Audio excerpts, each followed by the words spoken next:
अलीशा जाकर डायरेक्ट ही ईसा से पूछ लेती है कि भाई क्या तुम सहबत से मोहब्बत करते हो। तो वो कहता है कि ये तुम किस किस्म का सवाल कर रही हो। तो वो कहता है कि हाँ मैं करता हूँ और उसे चाहता हूँ कि मेरी उससे शादी हो जाए, लेकिन मुझे नहीं लगता कि अम्मी मानेंगी। अगर उनको लगता कि वो मेरे लिए अच्छी लड़की है तो वो ज़रूर मुझसे बात करती, क्योंकि मैंने तो उसे इस गर्ज से अम्मी से मिलवाया था।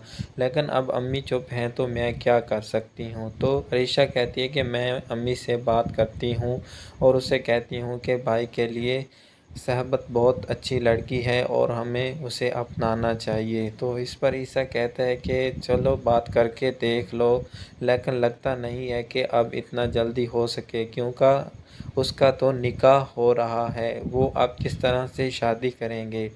तो जब अरीसा जाकर बात करती है अपनी अम्मी से तो वो कहती है कि अगर ईसा भाई ने आपको अपनी शादी की चॉइस का कहा हुआ है तो आप क्यों ऐसी लड़की को गंवा रही हो। वो तो बहुत अच्छी लड़की है और आप मिल भी चुकी हो और वो लड़की बहुत काबिल भी है। सहबत जैसी लड़की आपको कहीं भी नहीं मिलेगी और वो बहुत क्यूट है, और सबसे बढ़कर ईसा भाई उसे बहुत चाहते हैं और प्यार करते हैं।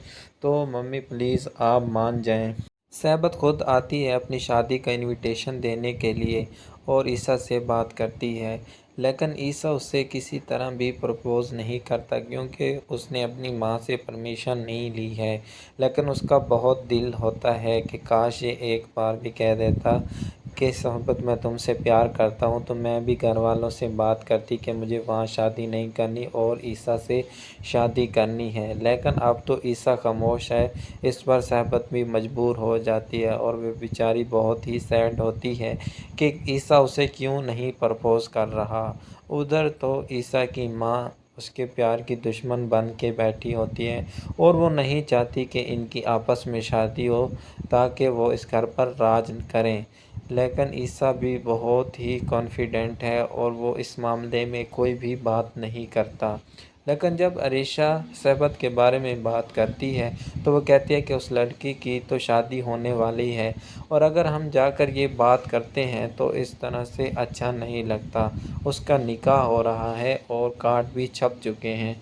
तो इस पर अलीशा कहती है कि कुछ नहीं मम्मी, एक बार बात कर लो, शायद कोई बात बन जाए। तो वो कहती है कि अच्छा मैं ईसा से बात करती हूँ।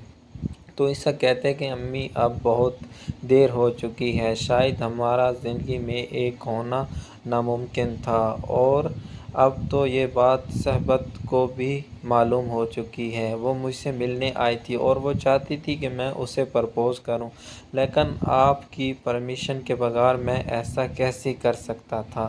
तो इस पर ईसा की माँ कहती है कि मुझे ये बात ठीक नहीं लगती कि अब मैं सहबत का रिश्ता लेकर जाऊं।